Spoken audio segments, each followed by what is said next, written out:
Good morning. This is KVS welcoming our viewers to Views with KVS. Today, on the occasion of 75th Independence Day celebrations, I invited a prominent journalist, one of the sensational experiment that is 1 minute video news app. He worked as managing editor to the. We worked together there. With that, I think this is the introduction I can give about Mr. Shankar Raj. He is from Palakkad and residing in Bangalore, at Bangalore. So today I requested Mr. Shankar Raj, a senior journalist, to discuss about the development in independent India. See, India got independence 75 years back. That means we are celebrating 75th Independence Day today. In this context, I would like to ask few questions and want to know how India developed in some regions. Good morning, Mr. Shankar. Good morning, KVS. How are you? All fine? I am fine. I am fine. Thank you for inviting me for this important webinar on 75th Independence Day, a very landmark. Yeah, it's my privilege, sir. It's my privilege. And let us, first of all, let us say greetings to the viewers of Vyus. Happy Independence Day. Happy Independence Day to the great nation and to the great citizens who make this nation. Yes, yes. And coming to the questions, number one is, as India celebrated 75th Independence Day, who are the prime ministers who have made a great change to the nation's progress, in your view? Well, there are so many prime ministers that went by, but if you ask me the important prime ministers who made a great change in India, I would, of course, start with Pandit Jawaharlal Nehru. He was the architect of modern India. Of course, the responsibility fell on him. He was a prime mover of independent movement along with others. And he actually, shaped India. He had his 5-year plans. Then he had a scientific temperament, and he could see the nation as a whole. There was no division, there's no regional feelings, and people accepted him as the leader of the nation, and not just leader of North or South or East or West or that sort. But then he was a great visionary, of course. But there is one small issue that happened, is that Pandit Jawaharlal Nehru was greatly influenced by the Soviet Union, by the socialistic movement of the Soviet Union, and partly of China's model of developing the industries through public sector. He was not a great believer in capitalistic economy, and that's why he developed public sector undertakings, government control machinery, and it was a licensed Raj in the sense everything was under the control of the government. Well, there is nothing wrong with it, because Russia experimented with that. But Russia, unlike India, is not a democracy. China, unlike India, is not a democracy. So there is greater control over the nation and greater control over institutions. But in India, it is a democratic country, and it has to take the views of so many sections of the people. That is why I feel that, the public sector undertakings initially worked well. But then later on, as it moved, Pandit Jawaharlal Nehru's vision went by, and it became an area or an employment opportunity for people who supported the respective parties. And so the efficiency went down. Then it was a licensed Raj, and people continued to work because they said, anyway, we are getting salary, so we will work the way we want. That is why, the public industrial movement in India suffered a major setback, because there is no competition from the private sector. Lack of competition was a big blow to the public sector undertaking, because they said there is no see, it is just like a person who runs the 100-meter race. If there is no competition behind him, he will not run fast unless there are other people behind him. Then he is inspired to run fast. This is what happened to the public sector undertakings. Of course, credit should be given to Nehru for building what he called the great temples of science, like the dams, Nagarjuna Sagar Dam, the irrigation things that he brought up, the electricity generation units, all these temples of science. Then he set up great institutions, the scientific temperament institutions to do research. All this fine. They started off quite well. But somewhere down the line, I feel that it didn't work well. It was not during his time, but just after his time, the thing. And I will come to that how it got changed. The second prime minister, whom of course after Jawaharlal Nehru, I would remember Lal Bahadur Shastri, but he didn't make much of a mark. He was known more for his honesty because he had a very short span of time for working as a prime minister and for making a great change. But his focus was from industry to agriculture, which is a very good move. Unfortunately, he didn't sustain. He was a great peace lover, and so he had this great Tashkent agreement with Pakistan. He was a pacifist. He was a great Gandhian. But if you say that he contributed to India's progress, I would say that he tried, but then destiny was not in his favor. Fate was not in his favor. The third prime minister I would remember is Indira Gandhi, the Iron Lady of India, something like Margaret Thatcher of England. She was very powerful in the sense that she did away with some of the Nehruvian era, and then she brought power into her hands and could see that there is greater control, and there is a great progress under Mrs. Gandhi. This is because she commanded the Congress, and those who revolted against her, like people like Kamaraj and others and all, and had to go away from the Congress. But still, despite the setbacks of that she suffered, she emerged stronger in the Congress, and she was a wonderful prime minister in the sense that she could rule quite well. But again, like Nehru, she had certain drawbacks. Her drawbacks were, of course, one of Sanjay Gandhi, and too much of power in her also resulted in what is called, the emergency. As it is said, power corrupts. Absolute power corrupts absolutely. So that sort of power which went into her head was her downfall too. And she took certain bold decisions, and one of the bold decisions that she took was at the Golden Temple, which proved her nemesis, and she had to give her life. The next prime minister I would remember is our P.V. Narasimha Rao, a great man from the south. The first prime minister probably from the south, and the second prime minister from the outside the Gandhian family. Of course, I won't consider Lal Bahadur Shastri outside because he had very little time. But Narasimha Rao was a great thinker, was a great planner, and he took certain bold steps in India's economy.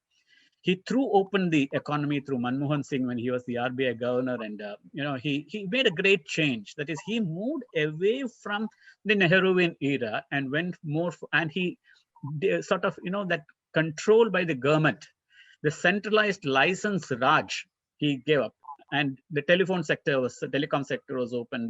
All the other sectors slowly started opening up. I would say that it was a revolutionary move. It was an important move, and that resulted in the progress of India. You should remember that unlike Nehru, he didn't have the majority in parliament. He had a very thin minority. Sometimes he was a majority, sometimes he was in minority also.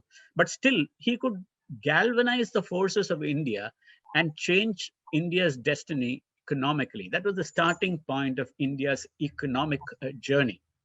Narasimha Rao, due credit should be given to him, and no doubt that he is one of the greatest prime ministers. I would say, even after Nehru, I would say Narasimha Rao is the greatest prime minister because he thought and he implemented. Power never went to his head, unlike Mrs. Gandhi. And of course, I would leapfrog from there, from Narasimha Rao to Narendra Modi, because in between Rajiv Gandhi had a wonderful majority in parliament, but again he was surrounded by his own group and his people that brought him down. Had he acted independently and brought a young India to his team, I think India's destiny would have changed. Similarly, I would also say that during independence, when when Nehru became the prime minister, there is a question whether India's destiny would have changed had Subhash Chandra Bose been the prime minister, or had Vallabhbhai Patel been the prime minister. Vallabhbhai Patel was an efficient man, was a strong leader, was a unifier of India.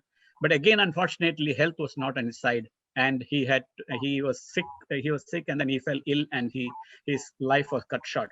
Had he been the prime minister, I think India would have really changed, completely different from. He would not have gone through the Nehruvian era. After Narasimha Rao, I would say the next important prime minister is, of course, Narendra Modi. No doubt. He made a sea change in India. He was one leader who emerged out of the Gandhi family, out of non-Congress. After so many years of rule of Congress, he came out of the mold, and he came with fantastic ideas. Of course, some of the promises that he had made was sheerly to win the election, but of course that is quite natural. But then he had the courage to do away with a lot of obsolete laws. He could unify India to some extent, though I would say that India moved away from true democracy to a bit of an autocratic rules. That is, it is a single man rule now, Narendra Modi. And also there you can see a shift from in India towards the Hindutva, movement. I would say that this is natural because you see a lot of nations going through shedding aside democracy and strong leaders emerging, like in Philippines, in Russia, in China, a single man taking all the rule and then ruling the country. Germany had Merkel, though it is democratic, of course, but then very strong leader. So Narendra Modi is probably one of the strongest leaders to emerge in India, and because of that strength, he could unify India. Now, is it right or wrong for India to move towards a Hindutva nation is something that we may have to debate, especially in the light of Taliban coming in Afghanistan, Pakistan becoming aggressive, China becoming aggressive. All these, we are surrounded by, a lot of groups that have communal agenda in them. So unless and until, of course, liberals can say, no, we cannot do that. We have to take everybody into movement. Yes, we can take everybody into movement, but then would this Hindutva, sort of philosophy work in future is to be seen, especially in the coming elections. So these are the prime ministers who would, of course, who made a great mark in India's progress. Here, I want to make a point about whether, according to your analysis, the development is surrounded by a person, one person, single person. That is Jawaharlal Nehru. After that, Indira Gandhi. After that, P.V. Narasimha Rao. And after that, now Narendra Modi. See, development criteria is okay. But if at all any threat comes to India, is it possible? Is it possible for a single person to face those situations, threatening situations? No, threat by threat, what do you mean? An internal threat or an external threat? External threat only. External threat, India has a big history. Whenever there is an external threat, for example, 1962 war against China, the war against Pakistan, the war against Bangladesh, freeing Bangladesh, all the political parties came together, all the people came together. India has this quality that when threatened externally from external forces, India would unite. I don't see India having a vociferous force, people supporting people who are invading us or people who are attacking us. It happened during the pre-independence day when the Nizam wanted his allegiance towards Pakistan. It happened during the Tipu Sultan side when he wrote a letter to the Afghanistan, king asking him to invade India. These are all past, The India of today is totally different. So if there is an external threat, I'm 100% sure that the political parties will forget their differences and come towards the rescue of the nation through any leader, be it Narendra Modi or any other leader who comes. They will, of course, unify towards fighting the external forces. That is no doubt. There is no doubt about it. Why I asked this question is, see, Sidhu, you take Punjab. Sidhu is in constant consultation with Imran Khan, the Prime Minister of Pakistan. And Rahul Gandhi will praise China and France about this Rafale deal. See, what this type of comments will send signals to the other nations or Indian citizens? See, these are all comments, and these are not threats. These are personal viewpoints. See, I don't see Sidhu talking to Imran Khan will invade India, or Rahul Gandhi praising China will have any impact. It only will show the difference. But if there's a threat, as you say, if Imran Khan threatens to come to invade India, or China does, for example, when the border skirmish happened with China, I think all India was united in getting the forces together. So that won't happen. On the academic front, what are the milestones? On the economic front? Yes. Okay. On the economic front, I told you as before, Nehruvian era of a socialistic India didn't work quite well. I think if you are looking at the economy, the change, as I said before, is when Narasimha Rao opened up economy through Manmohan Singh's policies.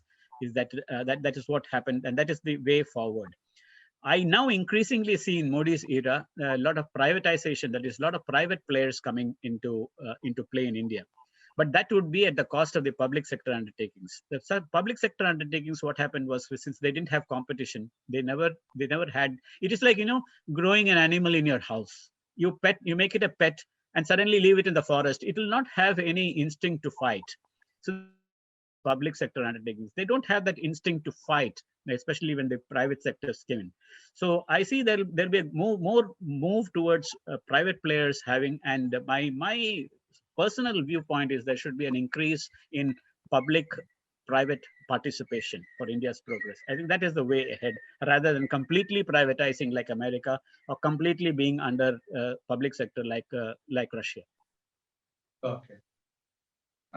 Coming to on the scientific front of India, in your view, what are the milestones? See, I have a controversial viewpoint on scientific development in India. Of course, first, the initial developments of dams, electricity, and all were quite natural that India had. It was a good progress. But if you look at 75 years in India, it is like a child. A child at 1 year or 2 years cannot remember, cannot remain that way.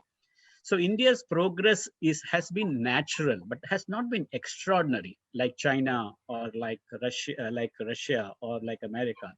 It is a natural growth. You have so many airports. Yes, you have so many airports because it is a natural growth that happened. It is not an abnormal growth or extraordinary growth. As the nation grows, things will also grow. So it is a natural growth that happened. So I don't see any deep. I'm really disturbed to find that in 75 years we could build one aircraft carrier. We could build only a few submarines in 75 years. We still can't build a fighter aircraft despite having a public sector undertaking called the Hindustan Aeronautics Limited, which is set up to have a fighter pilot. We have not brought out a single plane. Now, even if we bring out a plane, we only have a framework. The engines have to come from the US and other areas. Now, this is not what India has. In 75 years, we have squandered the scientific temperament. The only area where we have developed is the IT sector, and that also because of private players coming in, not because of government initiatives. The private players coming in.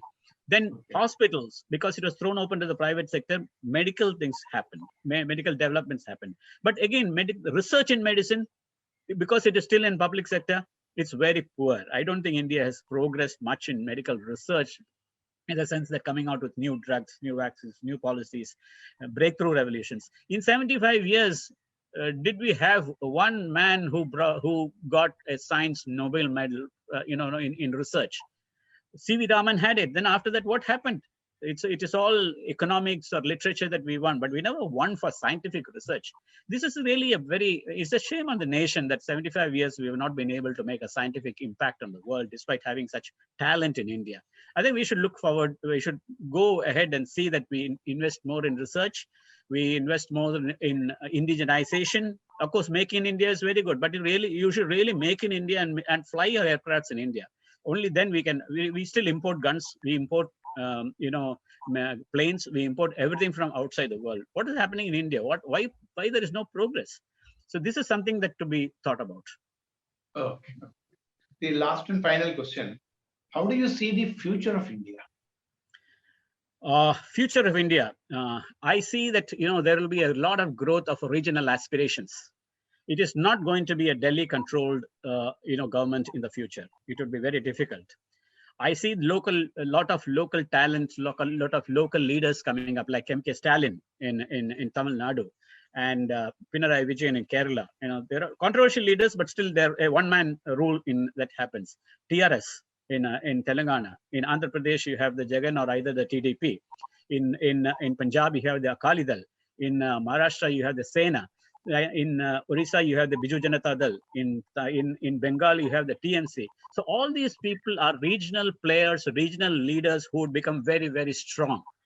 If they become strong, then what would be India's future would be that it will be a true federalism, but then there must be a strong leader who would be able to attract these small leaders.